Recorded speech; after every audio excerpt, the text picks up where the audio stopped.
Hello everyone, आज हम बात करेंगे condition and warranties sale under the sales of goods act. इसके अंदर सेक्शन 11 से लेके सेक्शन 17 तक।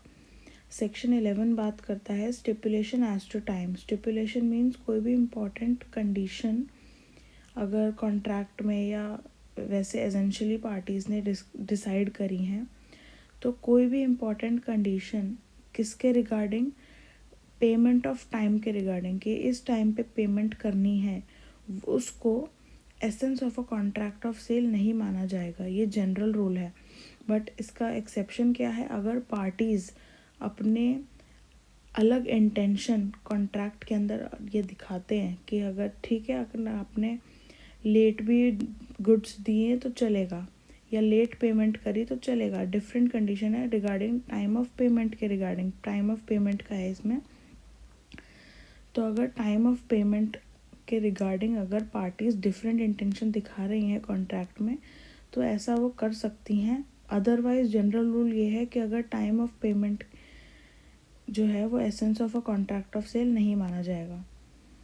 और कोई भी जो स्टिपुलेशन है टाइम से रिगार्डिंग कि टाइम जहाँ पे एसेंस होगा वो कॉन्ट्रैक्ट में, वो किस पे डिपेंड करेगा? या तो वो कॉन्ट्रैक्ट पे डिपेंड करेगा, उसके टर्म्स ऑफ कॉन्ट्रैक्ट पे कि वो एसेंस है कि नहीं है। ये हमें कैसे पता चलेगा कि कोई भी कॉन्ट्रैक्ट के अंदर टाइम ऑफ पेमेंट एसेंस है कि नहीं है? ये हमें उसके टर्म्स ऑफ द कॉन्ट्रैक्ट से पता चलेगा कि उसमें टर्म्स एंड कंडीशन क्या क्या दी हुई हैं। सेक्शन 12 बात करता है कंडीशन एंड वारंटी की। जो स्टिपुलेशन है कॉन्ट्रैक्ट के अंदर कोई भी गुड्स से रिगार्डिंग, तो या तो वो कंडीशन होगी या वारंटी होगी। अब क्लॉज 2 बात करता है कंडीशन कौन सी स्टिपुलेशन होगी? कंडीशन वो स्टिपुलेशन होगी जो मेन कॉन्ट्रैक्ट के लिए एसेंशियल है, वो कंडीशन।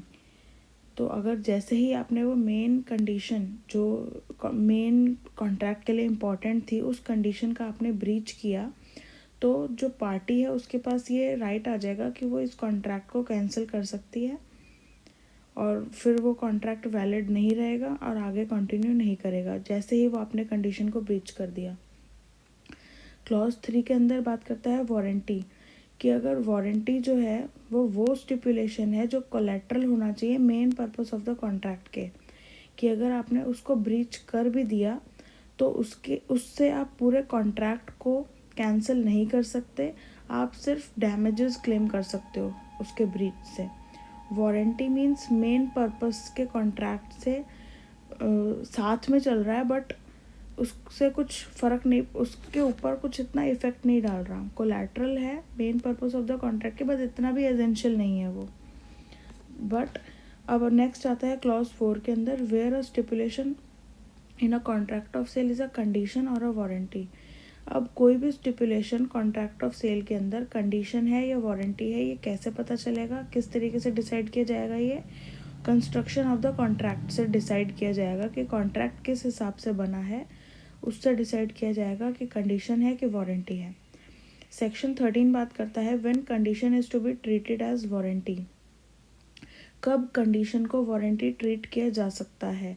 सेक्शन 12 में क्लॉज 4 के अंदर ये क्लियर कर दिया गया है कि कोई भी स्टिपुलेशन कंडीशन अगर है तो उसको हम वारंटी की तरह भी ट्रीट कर सकते हैं। दो called a warranty in the contract और स्टिपुलेशन में भी अ कंडीशन, दो called a warranty in the contract.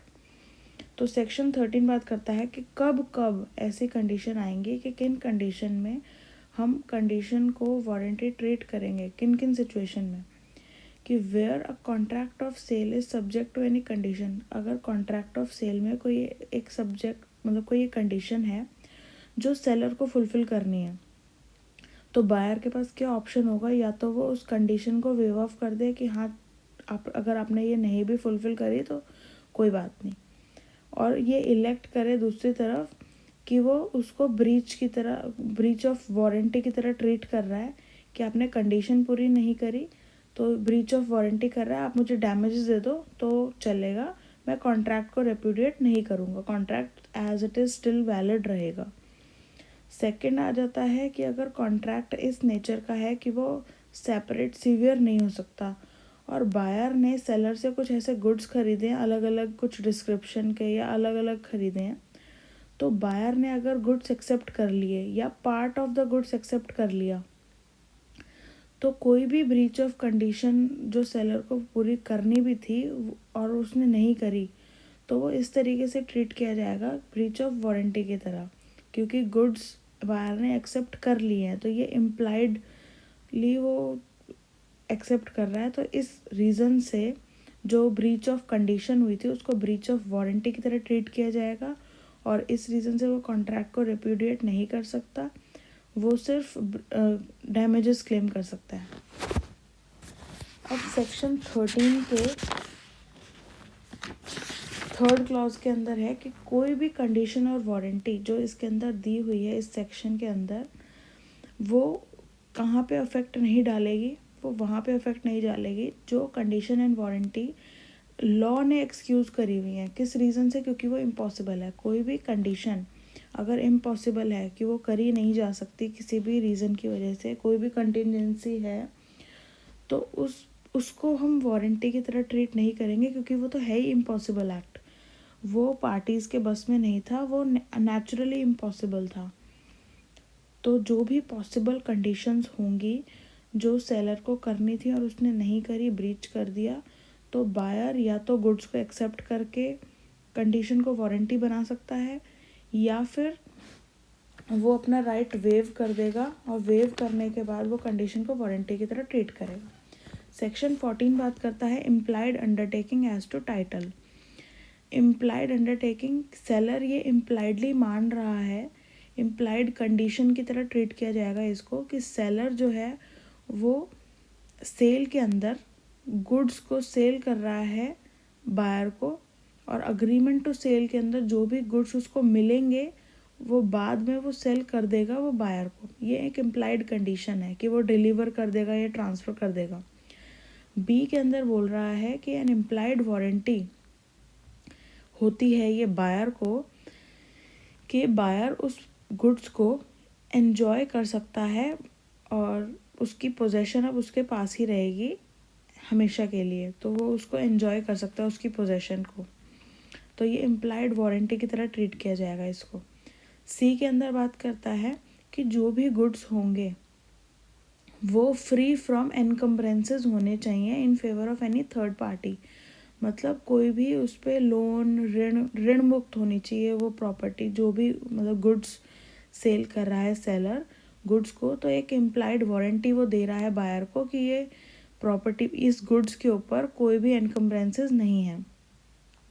Section 13 बात करता है सेल बाय डिस्क्रिप्शन की, कि जहाँ पे कॉन्ट्रैक्ट ऑफ सेल कोई भी गुड्स के रिगार्डिंग हुआ है, गुड्स लेकिन वो भी डिस्क्रिप्शन बता दिया है हमें इस तरीके का गुड्स चाहिए, तो ये इम्प्लाइड कंडीशन मानी जाएगी कि गुड्स उस डिस्क्रिप्शन के अकॉर्डिंग ही होना चाहिए। अगर गुड्स जो हैं उस डिस्क्रिप्शन के अकॉर्डिंग नहीं होता तो ये उस जो कंडीशन थी उसका ब्रीच माना जाएगा। और अगर कोई बल्क में गुड्स खरीदें तो सारा बल्क जो है वो भी उस डिस्क्रिप्शन के अकॉर्डिंग ही होना चाहिए। और अगर if sale is by sample, sample के थ्रू सेल हुई है और सैम्पल के साथ साथ हमने डिस्क्रिप्शन भी बताया है, तो ऐसा सफिशिएंट नहीं है कि आपने सिर्फ डिस्क्रिप्शन से मैच कर दिया, सैम्पल से मैच नहीं किया, या सैम्पल से मैच कर दिया, डिस्क्रिप्शन से मैच नहीं किया। आपको दोनों से मैच करना है, सैम्पल का भी मैच होना चाहिए और डिस्क्रिप्शन का भी मैच होना चाहिए। अब सेक्शन 16 बात करता है implied condition as to fitness और वारंटी। अब जनरल रूल इस सेक्शन के अंदर ये है कि कोई भी इम्प्लाइड कंडीशन और वारंटी नहीं होती किसके रिगार्डिंग, क्वालिटी और फिटनेस ऑफ द गुड्स, जो भी वो सेलर बेच रहा है उसके रिगार्डिंग कोई भी इम्प्लाइड कंडीशन और वारंटी नहीं होती। बट इसके एक्सेप्शन है, किन किन केसेस में इम्प्लाइड कंडीशन एंड वारंटी होती है फिटनेस और क्वालिटी को लेके, जहाँ पे बायर सेलर से गुड्स खरीद रहा है कोई एक पर्टिकुलर पर्पस से, और बायर ने सेलर को ये बताया है, सेलर ये जानता है, बायर ने सेलर को नॉलेज में ये बात डाल दी कि मैं किस पर्पस से इस चीज़ को ख़रीद रहा हूँ, और बायर साथ ही साथ सेलर की स्किल्स और जजमेंट पर डिपेंड कर रहा है कि मैं ये इस पर्पस से ख़रीद रहा हूँ, क्या ये सही है इस पर्पस के लिए, ये गुड्स मेरे को मतलब ये चीज़ मेरे को सेटिस्फाई कर देगी। तो सेलर ने उसको सेटिस्फाई कर दिया, उसकी स्किल और नॉलेज जजमेंट से उसको बता दिया कि हाँ ये सही रहेगा, तो उस पर डिपेंड करके बायर जो है वो गुड्स को ख़रीद रहा है। और गुड्स जो है वो उस डिस्क्रिप्शन की है जिस डिस्क्रिप्शन में वो सेलर बिजनेस कर रहा है। तो ये हम जनरली मान सकते हैं कि सेलर पे नॉलेज है, क्योंकि वो उसी गुड्स पे डील कर रहा है इतने टाइम से, तो उसको पता होगा कि कौन सा गुड्स अच्छा है, किस पर्पस के लिए है। तो ये इसीलिए एक्सेप्शन है कि इस केस के अंदर अगर बायर ने सेलर को बता दिया कि वो किस पर्पस से गुड्स को ले रहा है और उसकी जजमेंट और स्किल पे रिलाय कर रहा है वो, और गुड्स जो है वो इस डिस्क्रिप्शन के हैं जिस डिस्क्रिप्शन में सेलर जो है वो बिज़नेस कर रहा है, तो ये इम्प्लाइड कंडीशन मानी जाएगी उसकी फिटनेस और क्वालिटी को लेकर, प्रोवाइडेड दैट इसका भी एक एक्सेप्शन है। अगर बायर ने सेलर से पर्पस भी बताया, उसकी जजमेंट पर भी रिलाय कर दिया, बट साथ ही साथ कोई पेटेंट का आर्टिकल मांगा, आर्टिकल मतलब कोई भी पेटेंट का गुड्स मांगा, जैसे शूज़ मांग लिया रिबॉक का, या बैग मांगा किसका, कप्रीसी का बैग मांगा, या बैगट का कोई बैग मांगा, तो उसके रिगार्डिंग आपने पेटेंट की कोई आर्टिकल मांगा, तो या फिर ट्रेड नेम है उस चीज़ का जो भी आपने मांगी, तो उसमें कोई भी इम्प्लाइड कंडीशन नहीं मानी जाएगी कोई भी पर फिटनेस और क्वालिटी को लेके, क्योंकि उसमें उस कंपनी की गारंटी या वारंटी है, उसमें उस सेलर की नहीं है। तो ये एक एक्सेप्शन हो गई। अब सेकंड है जो जनरल रूल की एक्सेप्शन है कि इस केस के अंदर फिटनेस और क्वालिटी को इम्प्लाइड कंडीशन एंड वारंटी माना जाएगा कि जहाँ पे गुड्स आप डिस्क्रिप्शन के द्वारा डिस्क्रिप्शन से सेल हो रहा है, where goods are bought by description from a seller who deals in, वो उसी गुड्स के अंदर डील करता है। सेलर जो है वो सपोज ड्राई फ्रूट्स के अंदर ही डील करता है, वो ड्राई फ्रूट्स का पूरा एजेंट है सेलर, उसको प्रोड्यूस भी करता है, मैन्युफैक्चर भी करता है, या नहीं भी करता, वो उसी के अंदर डील कर रहा है, वो उसी को सेल करता है बस, चाहे वो मैन्युफैक्चर करे या प्रोड्यूस करे नहीं करे। बट ये इम्प्लाइड कंडीशन मानी जाएगी कि अगर वो बहुत टाइम से वो बिज़नेस कर रहा है कि वो एक मर्केंटाइलेबल क्वालिटी का होना चाहिए, मतलब जो मार्केट के अंदर क्वालिटी चल रही है उस चीज़ की, उस क्वालिटी का तो होना ही चाहिए। जैसे ड्राई फ्रूट्स में सेल कर रहा है वो, तो क्वालिटी ठीक होनी चाहिए, इतनी बेकार नहीं होनी चाहिए। और अगर बायर को ये मौका दिया गया है गुड्स को एग्जामिन करने का कि गुड्स में कोई डिफेक्ट तो नहीं है, तो अगर ऐसा गुड्स है जो डिफेक्ट से पता चल सकता है, जो देखने से डिफेक्ट पता चल सकता है, उन गुड्स के लिए कोई भी वारंटी नहीं मानी जाएगी अगर बायर को एग्जामिनेशन का टाइम दिया गया है। तो आपने देख लिया, चेक कर लिया, जैसे कपड़े में कोई होल है या कुछ है, आप जो बायर है उसने ध्यान नहीं दिया, तो ये चीज़ ऐसी थी जो वो देख सकता था, तो ये एक तरीके से इम्प्लाइड कंडीशन नहीं मानी जाएगी।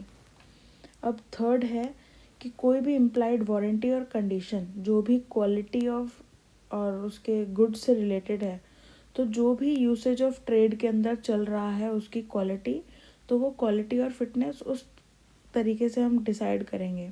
मतलब कोई भी अगर कंडीशन है इम्प्लाइड, हम मान रहे हैं रिगार्डिंग क्वालिटी और फिटनेस ऑफ द गुड्स, तो वो किस तरीके से डिसाइड करेंगे हम कि क्वालिटी जो और फिटनेस जो उस गुड की है वो किस तरीके से होनी चाहिए। तो क्वालिटी उस तरीके से होनी चाहिए जो उस गुड्स में ट्रेड कर रहा है, तो उस ट्रेड में जो भी उस पर्पस के लिए यूज़ हो रही हैं वो गुड्स, उनकी क्वालिटी कैसी है मार्केट में, तो उस तरीके से ही उन गुड्स की क्वालिटी को डिसाइड किया जा सकता है। अब क्लॉज 4 के अंदर कह रहे हैं कि इस एक्ट के अंदर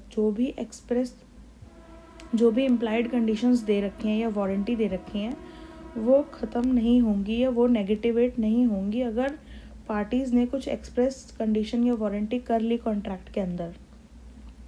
बट अगर वो इनकन्सिस्टेंट है, कोई भी एक्सप्रेस कंडीशन या वारंटी जो कॉन्ट्रैक्ट में करी है पार्टीज़ ने, अगर वो इनकन्सिस्टेंट हैं तो फ़र्क पड़ेगा, तो नेगेटिवेट होंगी, अदरवाइज़ नहीं नेगेटिवेट होंगी जो इस एक्ट के अंदर इम्प्लाइड कंडीशन एंड वारंटी दी हुई हैं। अब सेक्शन 17 बात करता है सेल बाय सैम्पल। अगर सेल जो है वो सैम्पल के द्वारा भी हो सकती है, जहाँ पर टर्म्स एंड कंडीशन में बता दिया कि जो सैम्पल भेज रहा हूँ मैं आपको, इस सैम्पल के अकॉर्डिंग होना चाहिए सारा कॉन्ट्रैक्ट। तो ये इम्प्लाइड और एक्सप्रेस कैसे भी बता सकती हैं पार्टीज़, बट अगर ऐसा होता है, सेल होती है सैम्पल के द्वारा, तो उसके अंदर 3 इम्पॉर्टेंट इम्प्लाइड कंडीशंस मानी जाएंगी कि अगर आप बल्क में सामान ले रहे हैं तो बल्क जो है वो सैम्पल की क्वालिटी से कॉरस्पॉन्डेंस होना चाहिए। बायर को रीज़नेबल अपॉर्चुनिटी मिलनी चाहिए कि वो बल्क को सैम्पल से कंपेयर कर सके कि सेम क्वालिटी है कि नहीं है। थर्ड ये है कि कोई भी जो गुड्स है उसमें डिफेक्ट नहीं होना चाहिए, वो डिफेक्ट के बिना होनी चाहिए, विदाउट एनी डिफेक्ट, और मर्केंटाइलेबल क्वालिटी की होनी चाहिए वो गुड्स, जो मार्केट के अंदर जनरली उस क्वालिटी के गुड्स अवेलेबल हैं, उस क्वालिटी के, उससे लो क्वालिटी का, इन्फीरियर क्वालिटी के गुड्स नहीं माने जाएंगे। तो ये है इम्प्लाइड कंडीशंस, कुछ condition and warranties. That's it for now. Thank you so much for